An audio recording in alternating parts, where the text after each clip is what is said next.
Dear students, we are studying first chapter, that is Principles of Management. Welcome to the next lecture. Hope you are understanding the concept of management and principles of management. In last lecture, we understood nature of principles of management and significance of principles of management. Let's move further.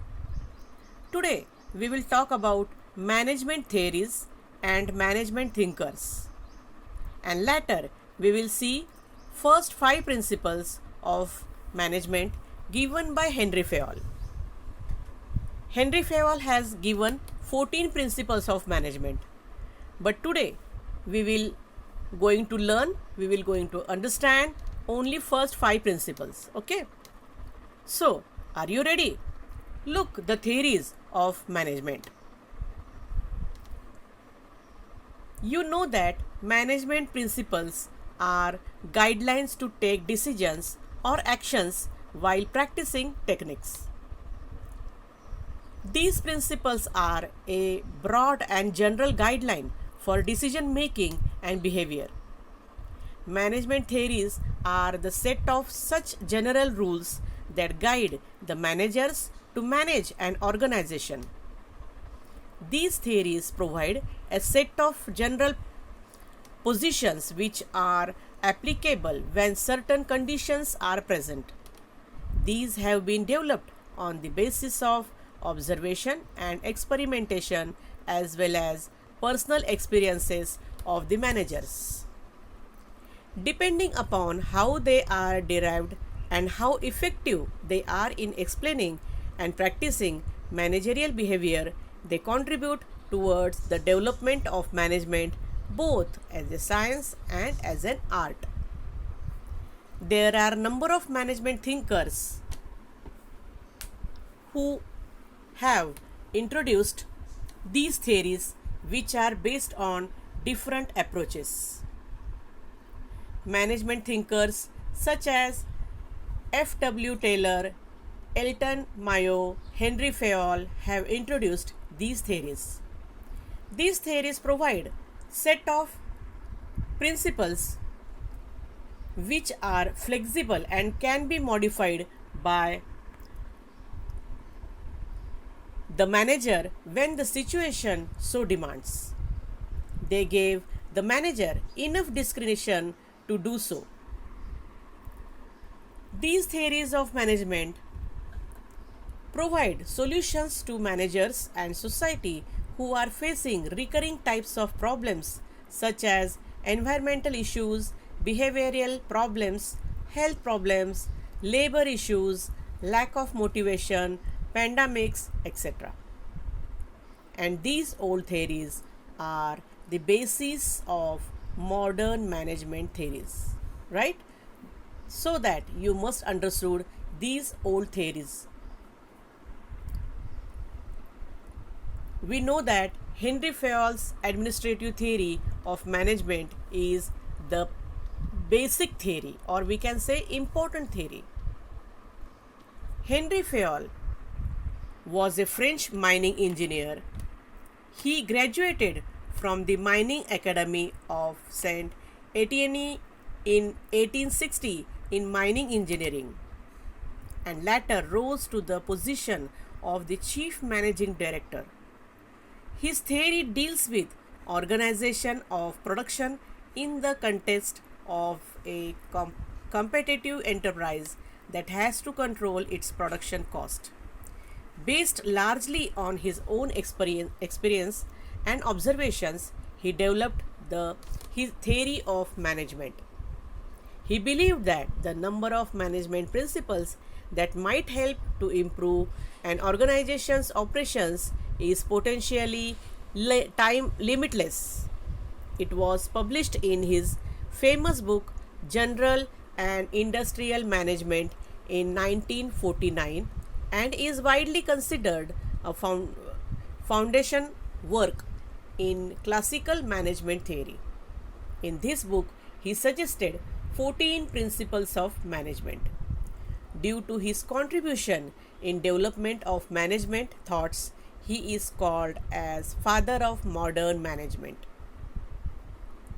Now we will study the principles which are given by Henry Fayol. The first principle he has given is division of work. Work is divided into small tasks or jobs. According to this principle, the work is divided into different kinds such as technical, commercial, security operations, accounting and managerial. A trained specialist who is competent is required to perform each job. Thus, division of work leads to specialization. The work is assigned to the employees as per their qualities and capabilities. This principle motivates employees' efficiency and help to build confidence among them. According to Fayol, this intent of division of work is to produce more and better work for the same effort. Specialization is the most efficient way to use human effort. The second principle is authority and responsibility.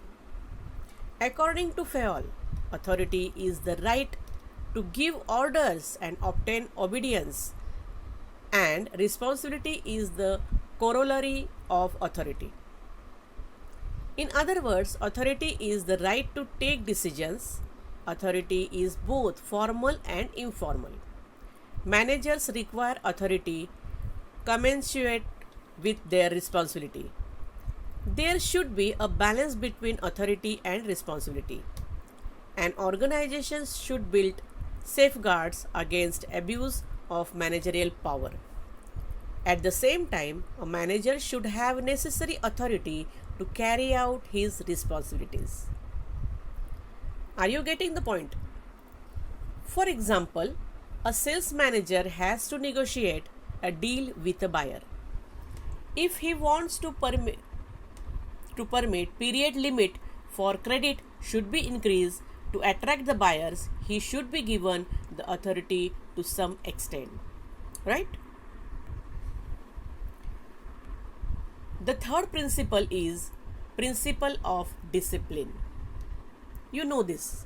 Discipline is the obedience to organizational rules and employment agreement which are necessary for the working of the organization. According to Fayol, discipline requires good superiors at all levels. Discipline helps to achieve the goal in the organization. Obvious. Managers' effective